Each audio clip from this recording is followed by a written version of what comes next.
Good morning, everybody. Thanks for joining in, and thanks to everyone who watched that SAG video. I hope it was informative. I know it was long. Today's episode will be a little bit more short, sharp, and sweet. So today what I'm going to be going over is the 3 main checks that need to be done on your Eagle drivetrain to get it running properly.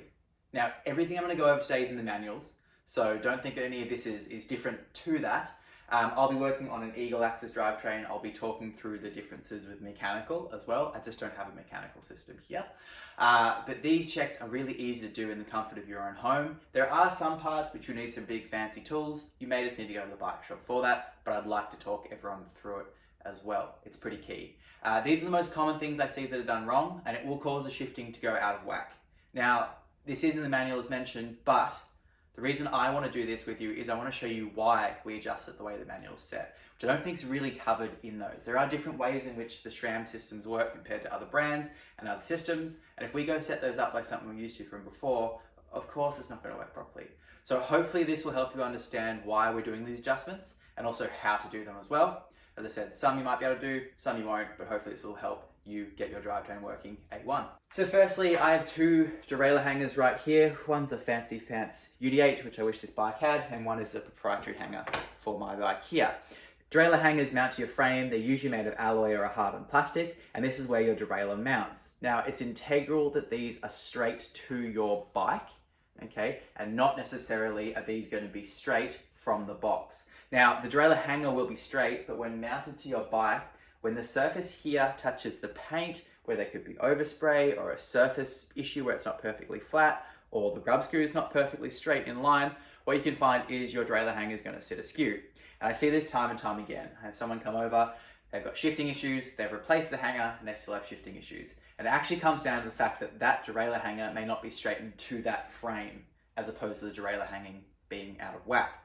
So please, please, please, regardless if it's a new hanger, an old hanger, align it to your bike.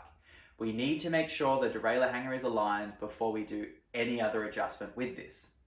The reason for that is this needs to be in a perfectly straight line to have a linear, somewhat linear, relationship between each gear shift. This Eagle AXS system knows what gear it's shifting into. It knows how much force is required to get it into that cog. Now, if that alignment is out, what we get is a progressive or digressive shift rate. So it'll overshift at the top or undershift at the bottom. And that's all comes down to the hanger not being aligned. So we need to make sure the hanger's done right first. We need to make sure the hanger's tight as well. Sometimes these can be loose, and that's what can be causing issues. The other thing we check as well once we're taking our derailleur off is just to make sure the derailleur is tight. So the first thing to check our hanger alignment is we're going to remove our derailleur off the bike. Again, this is AXS, so it's going to flop down. What is always going to make your life a little bit easy is using the cage lock as well. This will just take any tension off the chain and lock it in. And I'm going to loosen this derailleur off like so until it's dangling. And then I'm going to grab one of my big fancy tools as well. This tool here is a hanger alignment tool. Okay, there are many different brands that make this. This is an Abbey one. It's probably on the more pricier side, but it's probably one of the more well-made systems on the market. Park Tools make them, Yunwan make them. It doesn't really matter. It's going to do the same job on this. These aren't cheap. I think they start around $300 or so. So it could be a case of if you're not doing this very regularly, go to a shop, but it can be a good tool to have. This has lasted me a long time. I've had this one for 5 years. It's pretty roughed up and marked, but it still does the job. So your hanger alignment starts by screwing this into your threads. Now at this point here, this is normally where I check that my hanger is tight. You can physically check the grub screw as well. Just want to give it a wobble back and forth and see if there's any movement, which this one doesn't have, on the hanger interface. If this is wobbling from side to side, it'll mean that there is a loose hanger, and that may be causing your derailleur to move as you go through your gear shifts. Now what we're doing with hanger alignment is we're using hopefully a straight wheelie. If the wheel's not straight, you're going to have issues. And what we do is we get our pin and we line this up to the top point of the rim. And just for now, we're just checking that up and down. So if I move my tool down here, I've probably got about 5 mil. This pin is inboard from the rim from where it was before. So what this means is my hanger's bent inwards, and that's why I'm having shifting issues. So I'm going to go through and I'm going to very gently move this back and forth until this bends out. And I'll double check at the top. And just go back and forth slowly. You really want to work this. You don't want to just go and put a whole bunch of force in it because these are alloy and they will snap. And get this all nice and aligned. at least straight. Now we're going to check the side plane as well. Make sure there's no issues side to side. This hanger is all looking mighty fine now for alignment. Once we have this set, we can now go on to checking our other adjustments. Now I have just removed the chain to help show everyone what this looks like. It's a bit hard to get the camera in there.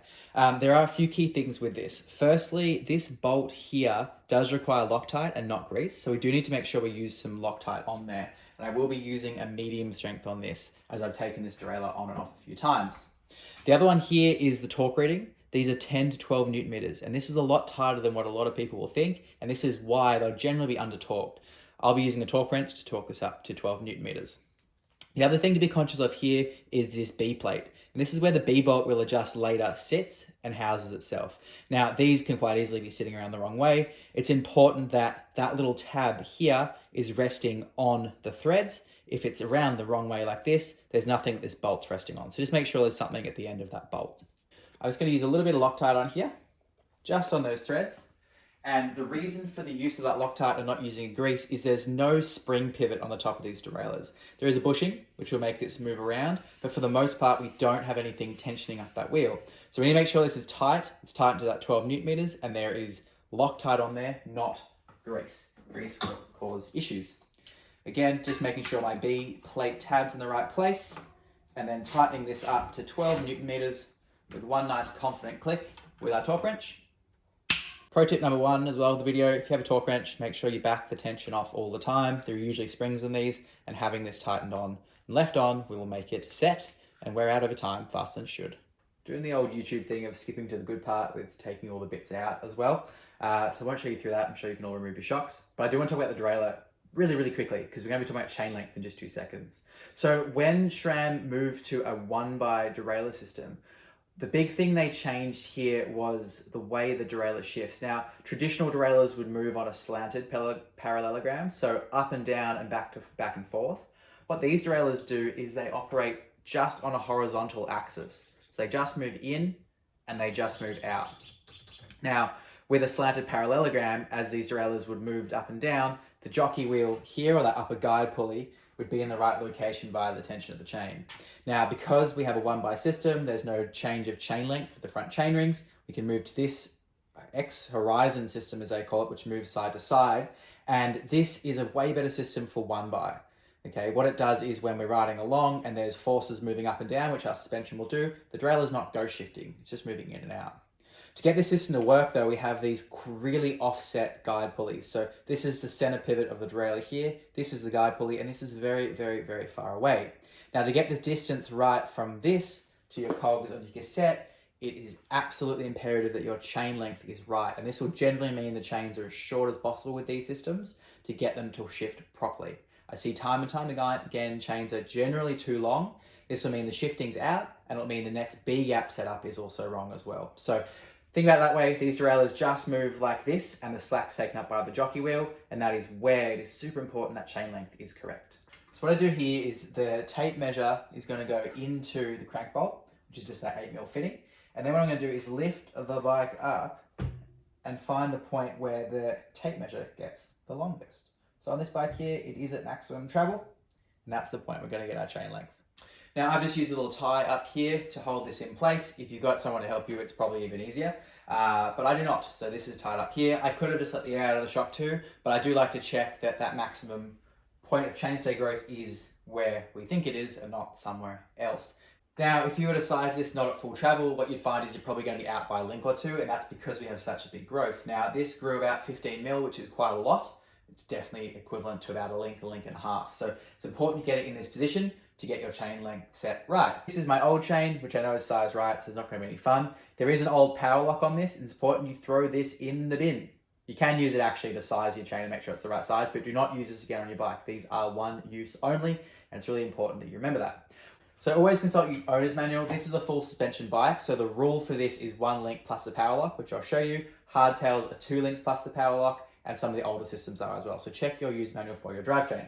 I had a small technical issue, so the rear shock is back in this clip, and in the timeline it technically shouldn't, but anyway. With the overlap of the chain, what we find here is these 2 inner links line up at this point, just here. And then if the shock's out, we add one link, so this link here, to add another inner link, and then the power lock would go over the top here. Now this chain is in fact too long right now. It's because the shock's back here, and this shows you just how much growth there is from the back of these bikes and why it's so critical to do this measurement when the bike is in its longest amount of chainstay growth to make the chain as short as possible. So this would have one extra link in it if I'd sized it the other way, which would not be good in terms of its difference. Now the chain goes through that jockey wheel, under that little tab, down under that lower guide pulley as well, and into place. And we're going to use a brand spanking new power lock on this and not a used one. Now we're going to be ditching the old power lock, putting a new one on. These are very loud when you do install them, and that's usually the telltale sign that you've used a freshie. It's better to chuck the old one in the bin. I'm going to chuck this one on here. There is a little arrow on these. The writing will be upside down. The arrow should be pointing at the derailleur, but at the furthest point, and that's the direction of chain movement for this bike. So pop that one in place, let it loosely sit. It's really helpful if it's on the chain ring, until our power lock's at the top of the chainstay, right here. I'm gonna hold that wheel and lock it into place. And it's quite a loud and pronounced click. If I was to use that old power lock, which I have here, it would kind of just twang into place. That's not what we want. These are the strongest link in the chain when used the first time, and they are the weakest when they are used multiple times. Now our chain is back on, the chain is the right length, and now we can set the B gap. The B gap is that bolt on the back of the derailleur I talked about before, and this sets the position that the derailleur sits, and ultimately it affects how it shifts due to that jockey wheel being too close or too far away from the cogs, causing it to shift nicely or not. Now, if it's too far away like this, the system's not stiff enough and it will lag in its shifting. If it's too close, this wheel will hit and contact the cogs as you move up. So if you hear a brrr noise as you shift into your 50 or 52, it'll be because that B gap's in the wrong place. Now, there's a couple different ways to measure this. You can get a bunch of fancy tools. There's one that comes with the derailleurs as well. It's a nice little white one, and they're recyclable as well, which are pretty quick and easy. You can also do it with a set of verniers if you don't have the tool. The tool is not super imperative. There are ways around it. So if we go back to what we were talking about earlier with the chainstay length growing, our B gap needs to be set when we're at sag. Now this is where we spend most of the time, as you remember from that sag video yesterday, and it's important to get this right. Now I've just let the air out of the shock and I've used a toe strap to suck it down. You can get someone to sit on the bike for you if you have a partner or a friend around, and set the sag, you lie on the ground and they weight it up. Just make sure they're the same weight as you, or get them to do the adjustment. Now, there's a couple of different ways you can do this. There are B gap tools. There are a host of these. There are ones that come with SRAM. All of them are good. All of them will give you a measurement. This one has the measurements on the back. If you don't have the tool, it's not the end of the world.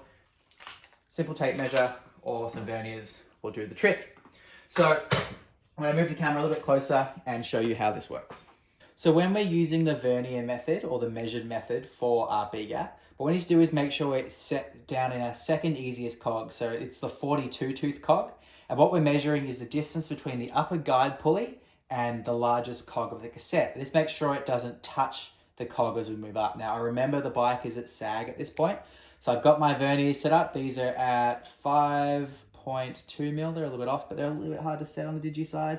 And I'm far too close at this stage between those two wheels. So what I do is pull my derailleur back. I'm going to use a 3 mil Allen key, and I'm going to add tension to that bolt. So have threads go into place. And then I'm going to set my gap there. So I've got that 5 mil gap between those two wheels. A little bit off, so I'm going to take a little bit more away. And this will give us our perfect B gap position at 5 mil between the upper guide pulley and the 52 as measured from the 42. Now, if you are still having troubles with all the shifting, we then go looking at doing our micro adjustment or our barrel adjustment. Okay, that's not something I'm going to get really into today because firstly, I don't have a mechanical system.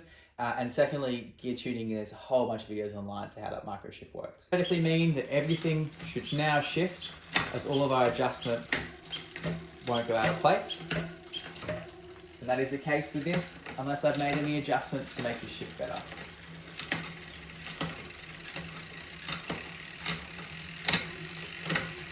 So I hope this all made sense. This isn't a gear adjustment video. It's mainly the 3 points that I've seen where things have gone awry with an Eagle setup. Now, just to summarize, hanger adjustment is critical and the absolute fundamental first step in derailleur adjustment. If your hanger is not in the right place, It doesn't matter what you do on the bike, it'll either work down here or work up there, and nothing will be good with the world. So please make sure your hanger's aligned. Even a brand new hanger will need to be aligned to your bike, and I'd get in the habit of always checking that. The second point from today is the chain length. It needs to be done at full travel or point of maximum chainstay growth. I've shown you the ways to measure that with a tape measure as well, and it's important that you, for the most part, either remove the shock or have someone push the bike down for you to get that in the right place. If that's done wrong, there's a risk you could rip your derailleur off if you're in the easiest gear. But the biggest problem is your gap between the pulleys and the cassette is going to be too big in certain parts of the cassette block, and that'll cause our shifting to be inconsistent, and we'll find the top or the bottom will work, but not all of them all together.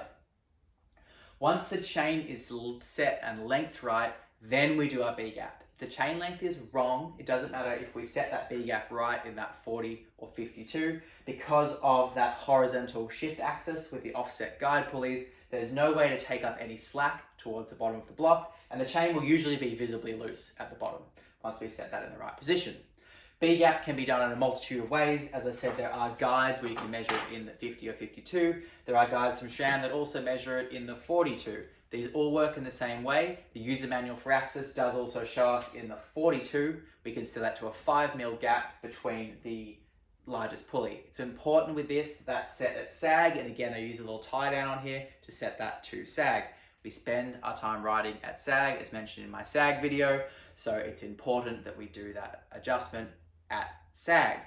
If the B-gap is too far in, it'll contact the cassette as we move up and make a vibrating noise as we move into the 52. This will damage that guide pulley and cause these to be damaged, not shift properly, and potentially explode.